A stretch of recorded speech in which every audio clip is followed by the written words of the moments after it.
बेटा जग्गू, इस बार मैं आपको एक भी पटाखा नहीं दिलाऊंगा। कालू, आप मेरे बेटे को पटाखा दिलाने से मना क्यों कर रहे हो? जंगल के सारे पक्षी पटाखे चलाएंगे, मेरा बेटा क्या उनका मुंह देखेगा? भूल गई गौरी, पिछली बार जग्गू ने भूरे की पूंछ पर पटाखा लगा दिया था, बेचारे की पूरी पूंछ ही जल गई। कालू जी, आप अभी तक उस भूरे का दुख मना रहे हो? मैं तो कब का भूल गई।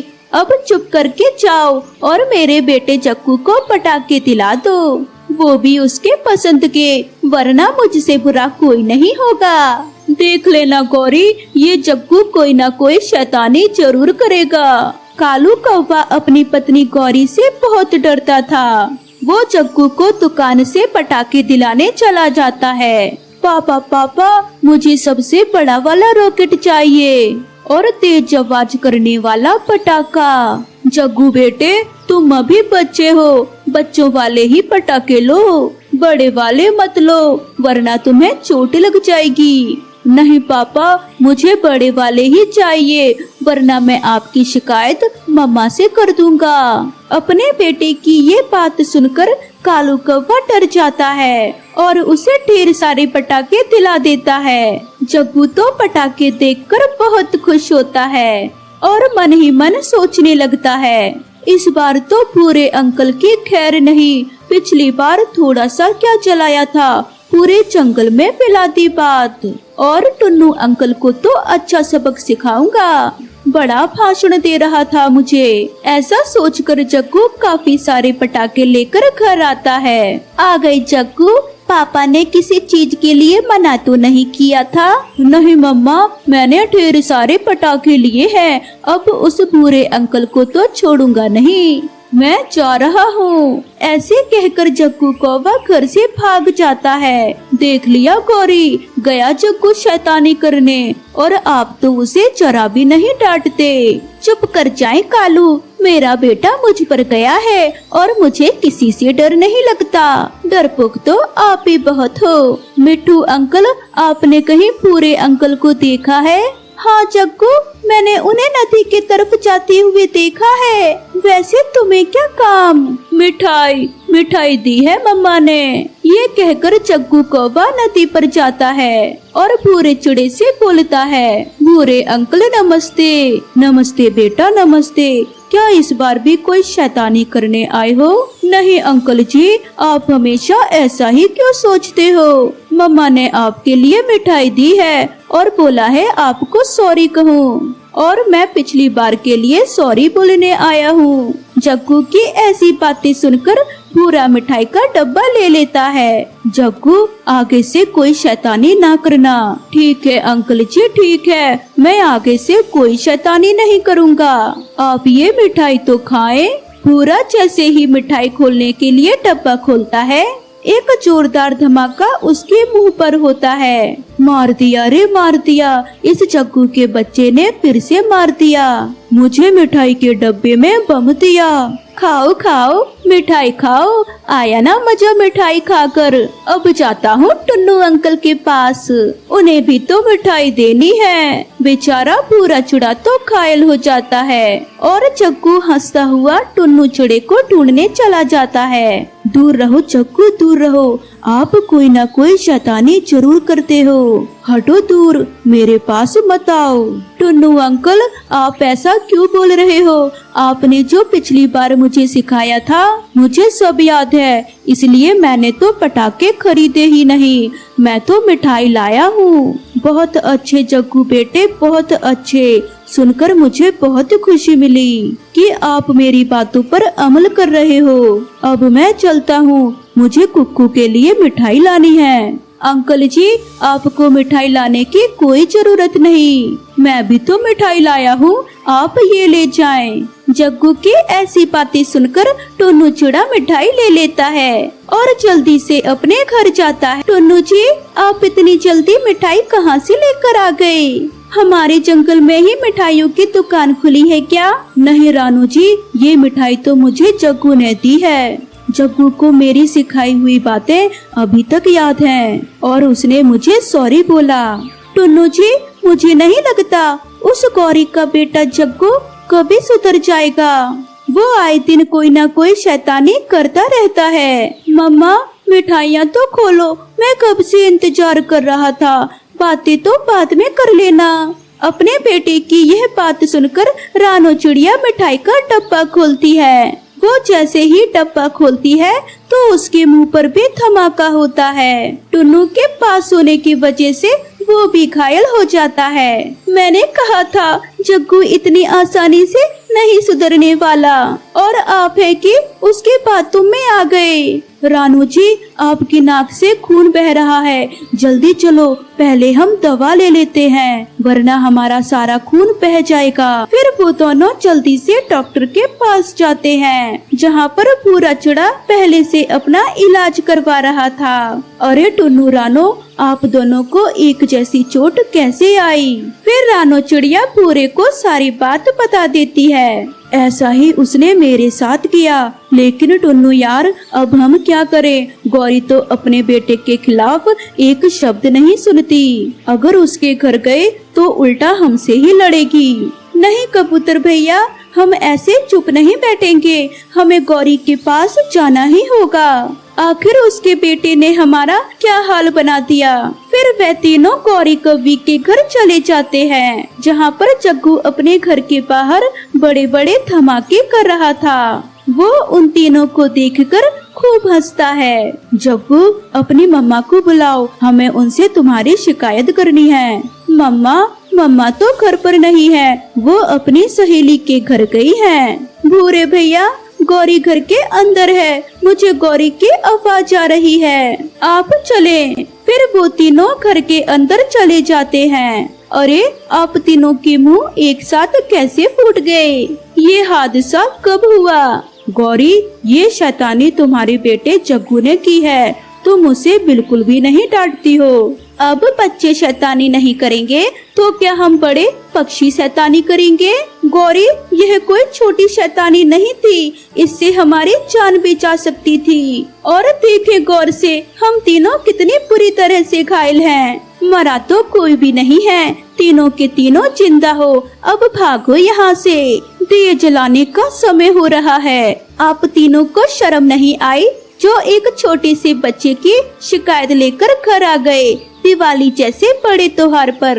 गौरी कव्वी की इतनी कड़वी बातें सुनकर वो तीनों वहाँ से चले जाते हैं। गौरी दिए जलाने के लिए जग्गू को आवाज लगाती है। जग्गू बेटे, ओ जग्गू बेटे, अपने पापा के साथ दिए जलवा दे, सारी रात पटाखे ही फोड़ता रहेगा। मम्मा, मुझे बड़ा मजा आया उन तीनों का एक सा मुँह देखकर। हाँ जग्गू बेटे, तूने तो मुझे खुश कर दिया। तीनों के मुंह हंसने लायक थे, जोकर लग रहे थे, जोकर।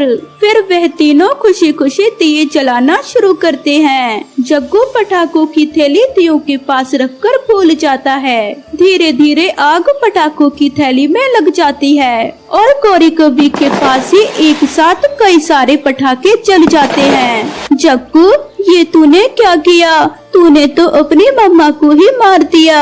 हा हा हा हा हा। गौरी, तुम्हारी ये हालत देखकर मुझे सुकून मिल गया। कालू, मुझे कितनी चोट आई है और आप मुझ पर हंस रहे हो। और चढ़ाओ जग्गू को सिर पर। अब पता चला उन तीनों को भी कितनी चोट लगी होगी जब तुम्हारे जग्गू ने उनके मुंह पर बम फोड़ा। इस तरह गौरी कव्वी को सबक मिलता है कि बच्चों को हमेशा अच्छी बातें सिखानी चाहिए, ना कि शैतानी करते समय उनका साथ देना चाहिए। प्यारे दोस्तों, आपको हमारी तरफ से दीपावली की ढेर सारी शुभकामनाएं। हैप्पी दिवाली। पिताजी, मेरा आम खाने का बहुत मन कर रहा है, आप कैसे भी करके मुझे आम मंगा कर दो। बेटा, ये मौसम आम का नहीं है, इसलिए मैं तुम्हें आम मंगवा कर नहीं दे सकता। मैंने कहा ना पिताजी, मुझे आम चाहिए तो चाहिए। मुझे नहीं पता आप कहाँ से आम ला कर दोगे, और आप इस जंगल के कैसे राजा हो जो मेरी एक ख्वाहिश भी पूरी नहीं कर सकते। तुम्हारा आम खाने का इतना ही मन है तो ठीक है, मैं तुम्हें कैसे भी करके आम मंगवा दूंगा। सेनापति, मेरे जंगल में जाओ और मेरी बेटी के लिए कहीं से भी आम ढूंढ कर लेकर आओ। लेकिन महाराज, ये मौसम आम का नहीं है, मैं इस मौसम में कहाँ से आम लेकर आऊंगा? मुझे नहीं पता, तुम मेरी बेटी के लिए आम कहाँ से लेकर आओगे, और अगर तुम आम लेकर नहीं आए तो मैं तुम्हें इस जंगल से निकाल दूंगा। इतना सुनकर बेचारा सेनापति जंगल में आम ढूंढने चला जाता है। वो पूरे जंगल में आम ढूंढता फिरता रहता है, लेकिन उसे आम नहीं मिलते। वो थक कर एक जगह बैठ जाता है। वहाँ पर लाड़ू चिड़िया बैठी हुई थी। उसने सेनापति से पूछा, क्या हुआ सेनापति भाई, आप उदास लग रहे हो? क्या बताऊं लाड़ू बहन, जंगल के राजा ने मुझे आम लेने के लिए भेजा था, लेकिन मुझे इस मौसम में कहीं आम नहीं मिले। अगर मैं आम लेकर नहीं गया तो जंगल के राजा मुझे इस जंगल से निकाल देंगे। तुम उदास क्यों होते हो? तुम्हें जंगल से निकलने की जरूरत नहीं है। तुम मुझे राजा के पास लेकर चलो, मैं कुछ ऐसा करूंगी कि वो तुम्हें जंगल से नहीं निकालेंगे। तुम ऐसा क्या करोगी लाड़ो? चलो फिर अभी जंगल के राजा के पास चलते हैं। फिर दोनों राजा के पास जाने लगते हैं। इधर सुंदरी दोनों की बात सुन लेती है। ये लाड़ो ऐसा क्या करेगी जो राजा सेनापति को जंगल से नहीं निकालेगा? चलो मैं भी चलकर देखती हूँ।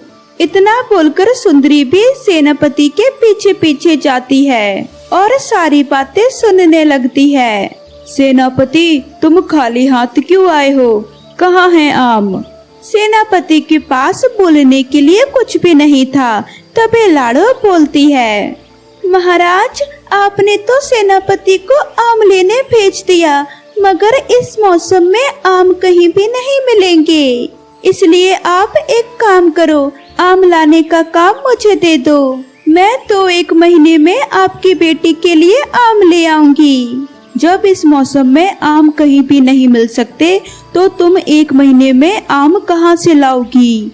महाराज, मेरे पास आम उगाने वाले कुछ खास तरह के बीज हैं, जिससे 1 ही महीने में पेड़ पर आम आने लगेंगे। बस आप हुक्म दे, मैं 1 ही महीने में आम तोड़कर ले आऊंगी। ठीक है चिड़िया, अगर तुम 1 महीने में आम ले आई तो तुम्हें इनाम दिया जाएगा, लेकिन अगर तुम आम नहीं ला पाई तो तुम्हें पिंजरे में कैद कर लिया जाएगा। ठीक है महाराज, मैं पक्का आपकी बेटी के लिए 1 महीने में ही आम ले आऊंगी। तभी पास में बैठे हुए सुंदरी कौवे सोचने लगती है, अरे इस लाड़ू को तो आम लाने के लिए इनाम मिलेगा, इनाम तो मैं ही लूंगी। तभी सुंदरी कौवे कहती है, महाराज, इससे स्वादिष्ट आम तो मैं भी उगा सकती हूँ, आप ये मौका मुझे भी दीजिए। जिसके भी आम स्वादिष्ट होंगे आप इनाम उसी को देना। ठीक है सुंदरी कौवी, तुम दोनों जाकर आम उगाओ, जिसके भी आम स्वादिष्ट होंगे उसे इनाम दिया जाएगा। लाड़ो आकर आम के बीज अपने खेत में डाल देती है। तभी सुंदरी कौवी पास में बैठी हुई सोचती है, अब लाड़ो बीज डालकर जा चुकी है, अब मैं सारे बीज चोरी करके अपने खेत में लगाऊंगी, इनाम तो मैं ही लेकर रहूंगी। फिर सुंदरी कौवी सारे बीज लाड़ो के खेत से चोरी करके अपने खेत में डाल देता है। अगले दिन जैसे ही लाड़ो अपने खेत में आकर देखती है, अरे बीज कहाँ गए? लगता है किसी ने चोरी कर लिए, लेकिन कोई बात नहीं, मैं दूसरे बीज लाकर बो देती हूँ। लाड़ो दोबारा से बीज लाती है और बोने लगती है। बेचारी लाड़ो कितनी मेहनत करके बीज बो रही है, लेकिन इनाम तो मुझे ही जीतना है। बस देखती जाओ अब मैं क्या खेल खेलती हूँ। समय बीतता गया और 1 महीने में आम पककर तैयार हो गए। अब ये आम पक चुके हैं, कल मैं इन्हें राजा जी के पास लेकर जाऊंगी।